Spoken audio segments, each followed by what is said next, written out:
business. Act business.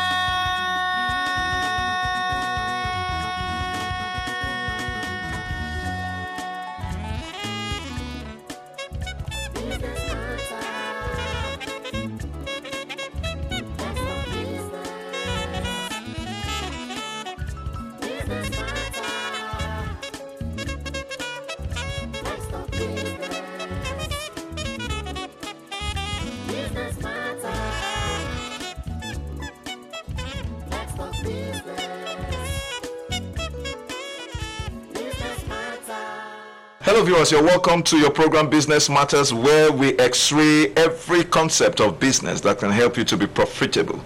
My name is Stephen Ipalobo Lawson. Welcome.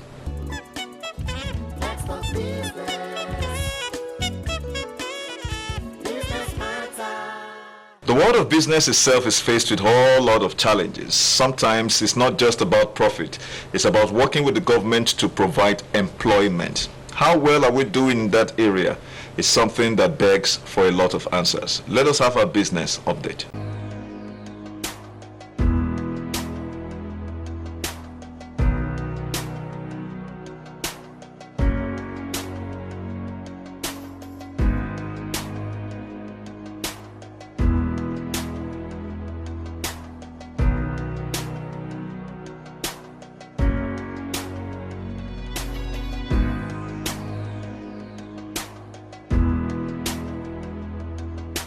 As is our distinguished experience as well as our passion, we have the culture of inviting an erudite scholar or professional in the field to help us do justice to the topic of the day. And today I'm in the studio with no other person than the Managing Director and Chief Executive Officer of Timeline Consult Ltd, where he is responsible for providing strategic direction and guidance and managing the day-to-day operation as well as marketing of clients across the west coast of Africa and beyond. My guest is a fellow of the Institute of Credit Administration, a fellow of the Association of National Accountants of Nigeria, as well as fellow of Chartered Institute of Marketing Nigeria, a fellow of the Nigerian Institute of Management, as well as a member of the Chartered Institute of Personnel Management here in Nigeria. He's also a fellow of the Institute of Directors here in Nigeria and a member of the Nigerian Economic Summit Group, as well as the National Institute. He currently serves on several private limited liability companies board, as well as some other public quoted companies here in Nigeria. Ladies and gentlemen, I'm talking about no other person than Mr. SHUABI Idris, MNI. How are you, sir? Thank you very much. The pleasure is to meet it's always a great honor to have you, sir, because I know you are one passionate Nigerian who wants to see things done right. You are an individual who is so distinguished, and you've applied yourself over the years. So I can imagine your insights can help us chart some kind of directions, even if it's in the area of policy or in the area of business practices. All of that will come in. But we're looking at tackling unemployment challenge in Nigeria. My first question will be, how can the Nigerian government implement policies to stimulate job creation and address this persistent issue of unemployment that we are facing in this country? And is employment the right of the citizen? Well, Steve, let me first and foremost thank you very much for the invite. You're welcome, sir. And giving me an opportunity to share knowledge and to understand a number of things. I feel flattered by your introduction. Sometimes when people begin to read some of this, information, you wonder who are they describing? Is it you or another person? Anyway, I thank you very much. You're welcome, sir. In terms of passion and ability to contribute, one almost always looks for an opportunity to see what can be done better and how can we do these things better. And the reason is very simple. This is our country. We have no other country than this one. True. And therefore, we will do what? We shall strive to make it a better place for all of us to be in.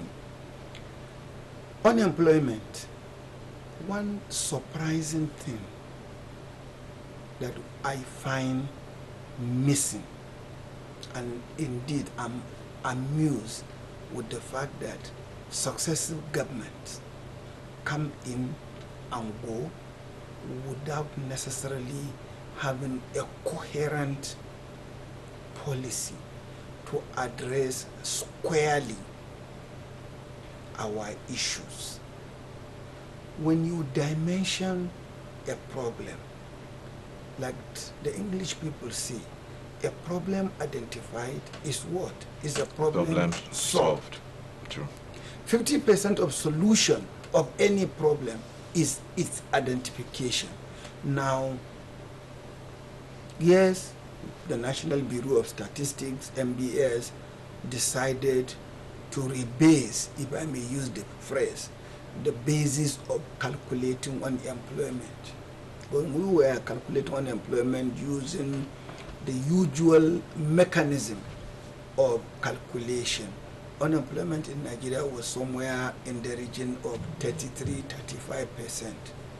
This is humongous. And when you look at the figure, you will then know why there is enormous amount of insecurity in the country. Because there, time immemorial, analysts, researchers, interrogators have identified the nexus between poverty and insecurity, and the nexus between poverty and unemployment level. So when teeming population are either completely unemployed or significantly underemployed, what do you get? Poor and more poor and poorer and poorer and poorer people in the society.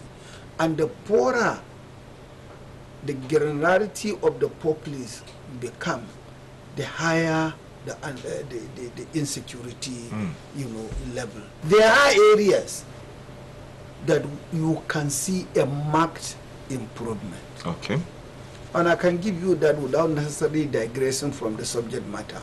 Road network, for example, has improved. Yeah. Okay. If you take the quantum of how many kilometers of third road did Nigeria have 25 years ago, and how many kilometer of third road we have today, this is an improvement. I mean, this is something that everyone can see. When you look at teledensity, telephone, per person, 25 years ago, we had less than 1 million telephone lines. That's true. Today, how many telephone lines we have? Wow. Maybe 500 million. It's Maybe growing. even, So, in essence, there are areas where you could see marked improvement. And so, therefore, it's not debatable. Now, the issue is, how much do we spend to get those marked improvements?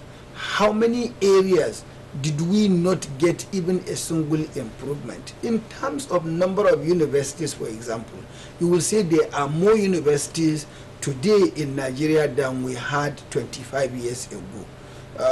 If you look at number of hospitals, but are we healthier now? What is the quality of the education? Yes, in terms of number, we've made marked improvement, but in terms of quality, we've degenerated. So what do we want? Is it quality or quantity? Now, the choice is ours to make. Let's come back to the, like we say in Lego, the cocoa of the gist. So, we are talking of unemployment. Yes. Now, the reason why I tangentially touch about the quality of the education, so that we can leverage on that conversation and see why are we even having the unemployment. Fundamentally, 2, 3, or 4 things. Number one, the quality of the students coming out from secondary school and the tertiary schools, whether polytechnics, colleges of education, or universities, leaves much to be desired. Most of them are unemployable. You get a university graduate who has done law school, has finished and graduated with, say, LLB, and has gone to law school to get the BL, the barrister at law. you ask him or her to speak 5 sentences without punctuation, pronunciation, or construction or grammar error. You, out of, say, 100, such graduates, if you are extremely lucky, you will get 20. Wonderful. Let me be generous. You will get 25. So, are these employable? The issue is you have a graduate who is not employable. So what do you do? I'm sorry, with all sense of no, it's understandable. I mean, these are the realities. To the lawyer, but is what came to my mind. And I'm talking about English. Or even if you take an English graduate, true, you have issues. I headed human resources at one time. The entire human resource of Dangote Group was under my oversight function as the group head of human resources. And I sit on, interview panels. Some days you can spend 5 consecutive days interviewing thousands of candidates. Some you don't even waste your time. The first 3, 5 minutes, 10 minutes, you just ask the guy to go because there's no need going further down the line. Let me tell you, Stephen, I had this most unfortunate experience. One day I was interviewing candidates for an IT placement, and a number of them who claimed to have had a Bachelor of Science degree in computer science. And I had a desktop on my table, and I tell them, please come and on this machine for me. 90% of them didn't even know how to on this.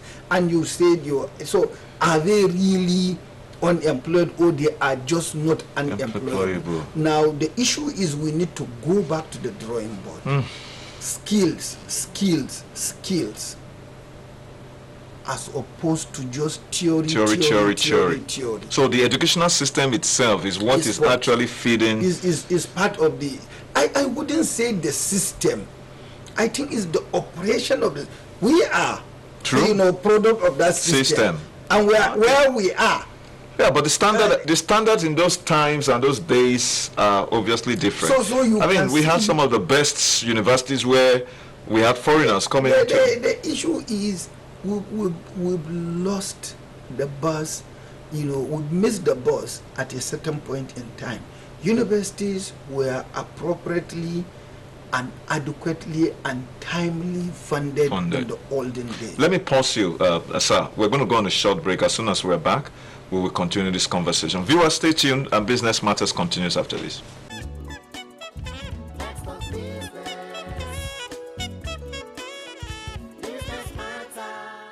Well, if you've just joined us, we're looking at tackling unemployment, and I'm in the studio with no other person than Mr. SHUABI Idris, MNI, a distinguished fellow of several institutes of this country, and a man who's coming from a place of huge experience and passion. And before we went to the break, sir, we were talking about the educational system. That is not so much about the system, but the operations of the system itself. Because, when somebody reads your profile, you realize that you are a product of a system that has brought up this kind of excellence, so to speak. But so the misnomer at this particular point in time that has created so much quagmire in our employment industry, so to speak, obviously can be traced to the operations of that particular educational system, like you said. Exactly. Well, the point I was trying to make before we went for the break was, number one, funding has been near zero. Near zero. I tell you, as at today, I'm the president of the Bayero University Alumni Association. Fantastic. A university, second generation university. The first generation universities in Nigeria were the UI, University of Ibadan, Ife, as the rest of them, Ahmadu Bello University, UNN. And maybe in Soka and the rest. Second generation universities were the Bayero University. Today, Bayero University students are having acute scarcity of water. Electricity is a problem. with this new tariff structure, the university will be spending an average of 250 million naira per month to provide electricity at a time when the overhead cost from the government is less than 10% of that amount monthly. Now, the universities are not allowed to charge commercial fees. So you tie their hands and keep a knife and a meat and say, oh, cut the meat. How? Now, how do you expect to get quality graduates from such institution? We haven't talked about teaching aids, the boards, the slide, the computers that you need to do screen and what have you. I mean, you have classes of BSc computer undergraduate, they have never seen a computer in their life. And you have doctors who have even graduated to even do housemanship. You need to get a contact sometimes up to the level of university before a child will get to do housemanship, the practical experience. What kind of a country are we? And it is we, the elites, that are the problem. Because some of us, we went to school. True. When school was school. Not even abroad. I'm homegrown. I like that. Homegrown, so no two way about it. Yeah, I went to primary school in a village where there was no electricity, not even third road. I went to secondary school in Nigeria. I went to my first degree in Nigeria. So what is it? And we did the undergraduate when school was school. When I was in a dormitory, in a hostel, on the 6th floor, and the water was flowing, shower, I could just open and today, no water, no electricity.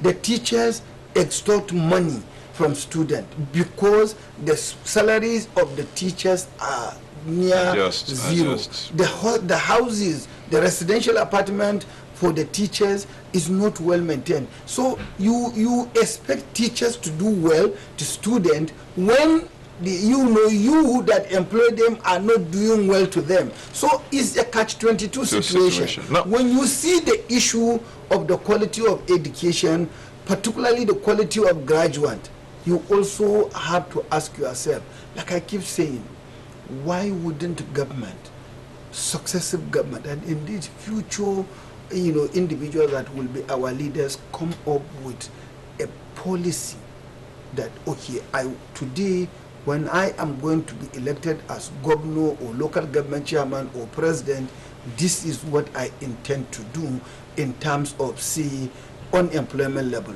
Last week, some of the things that statistics that were being rolled out from, say, a U.S. government was, the government has added 175,000 employment opportunities. You don't see that in Nigeria. What you do is a mumbo-jumbo approach. The National Bureau of Statistics telling us, oh, unemployment is now 4% because they have decided to rebase the calculation. Wonderful. And saying that, oh, even if you are employed for just 30 minutes or 1 hour in a day, you are considered as employed. So why don't we have two distinct statistics? Unemployment level 4%, underemployment level 70%, so that we know that significant proportion of the masses of the people are underemployed, and therefore they are not able to earn sufficient income to sustain themselves.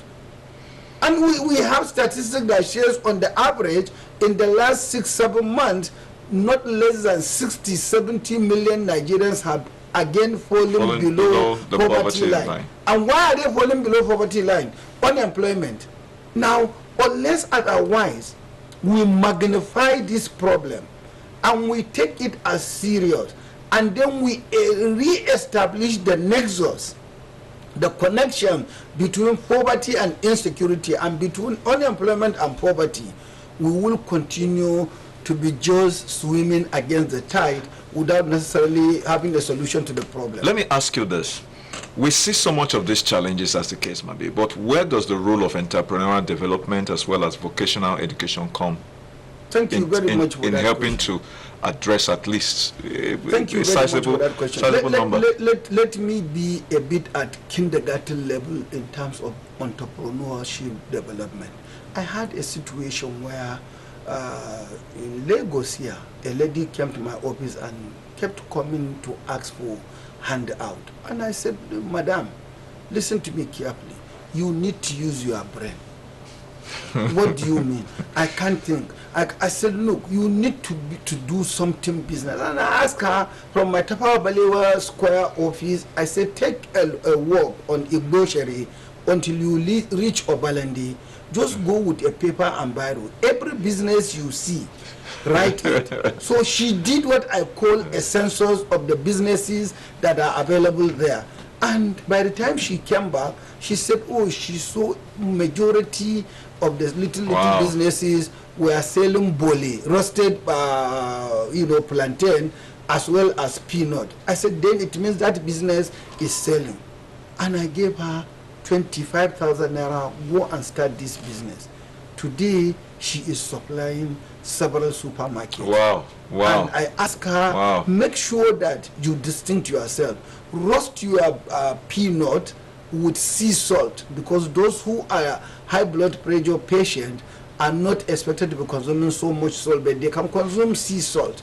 The point I'm trying to make is, if only local government chairmen, if state governors, if federal government can nurture SMEs, micro, small and medium scale enterprises, by as little as 50,000 naira, 100,000 naira, you could see a multiplicity of these businesses, and they could then get what? Employed, and they can then come out of the poverty line, as well as their reduction in insecurity. United Kingdom, close about 45% of the employment opportunities in United Kingdom is provided by this kind of corner shop that the Indian, the Pakistanis, or the general Asian communities provide. Why can't we look at this kind of opportunity? Lagos state government, I think under Raji Fashola, and I think partly under Ambode had this Lagos Investment Trust Fund. Yes, I think it's still operational. Yeah, where my company was recruited as one of the consultants to help nurture the SMEs. I had almost 100, SMEs that I was helping to nurture and to see if they can improve. If we have a multiplicity of that kind of a scheme, I bet you we will be able to address the in other different states, as the case might be, not necessarily in Lagos. Not necessarily in Lagos. Lagos has started as a model. Lagos is probably the octopus of this country. This is the melting pot. This is the melting pot of the business opportunity. We can't run away from that. So why are we doing so little? Why can't we do more? Particularly when the government has enormous amount of internally generated revenue that it collects. The highest in the federation. So we should be able to do more. We can do even more so that many other people can key into this. And you know what? Even if you give them loans, the rate of default is near zero. Because these are people who are honorable. These are people who will forever, indeed, eternally remain grateful for your assistance. All right. So, as a way of wrapping up, because this conversation has taken so much, as a matter of fact, what will be your parting advice to the government of the day, and of course the people themselves as well? I will reiterate what I have already stated. We are in democratic dispensation. Leadership at all levels needs to dimension our problems. There are too many, they are multifaceted, so when you dimension them, take one and get consultants, get people who know. Don't be deluded, don't be arrogant, don't be egocentric to think that you know everything. So get advisors to come up with a policy and doggedly follow the policy to a logical conclusion. In today's citizens, we need to come out of the shell. We need to come out of our conclave to be able to think. Never ever think that there is no dignity in labor.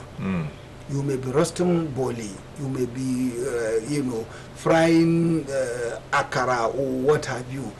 There is wisdom in you earning a living by yourself and for yourself.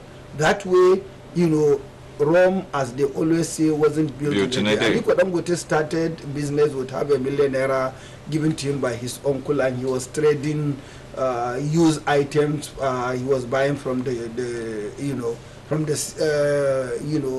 ship that were batting in Lagos. So if he could do it with a small amount of money, as small as half a million naira, today he's the richest black man. Why not you? Why not him? Why not me? Absolutely. Well, on that note, we have to be on the pathway to creating wealth. I want to say a very big thank you, sir, for joining us on this particular edition. Sir. Thank you for the viewers, please stay tuned. Business Matters continues after this timeout.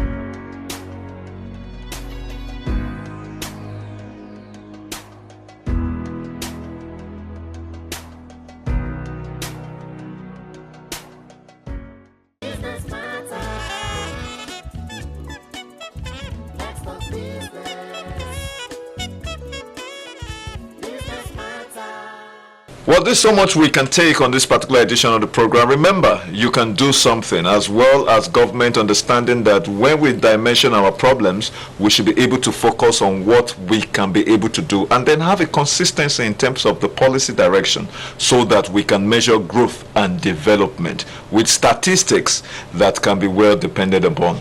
Anyway, this is so much we can bring to you on this week's edition of the program. My name remains Stephen Ipalbo Lawson. Bye for now.